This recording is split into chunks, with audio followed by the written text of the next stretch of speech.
ভিডিওটি দেখে যাবেন সবাই। কিশোরগঞ্জের অষ্টগ্রামে বিএনপির নির্বাচনী জনসভায় চেয়ারে বসা নিয়ে বিএনপি যুব দলের সমর্থকদের মধ্যে অন্তত ৩০ জন আহত হয়েছে। সন্ধ্যায় উপজেলার কাস্তুল ইউনিয়নের ভাতশালা গ্রামে এই ঘটনা ঘটে।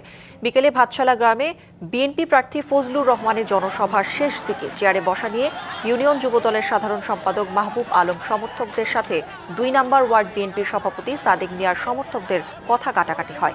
এক পর্যায়ে তার সংঘর্ষে রূপ নেয়। এই ঘটনায় একে অপরের দিকে পাল্টাপাল্টি অভিযোগ তাদের।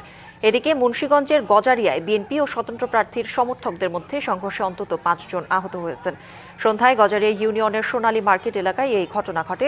প্রচারণার সময় স্বতন্ত্র প্রার্থী মহিউদ্দিন ও বিএনপি প্রার্থী কামরুজ্জামান রতনের সমর্থকরা প্রথমে বাগবিতণ্ডায় জড়ায়।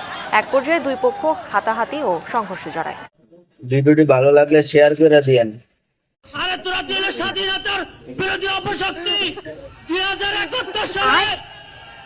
2071 সালে 2 লক্ষ মা বোনের ইজ্জতের বিনিময়ে সার্বভৌমত্বের বাংলাদেশ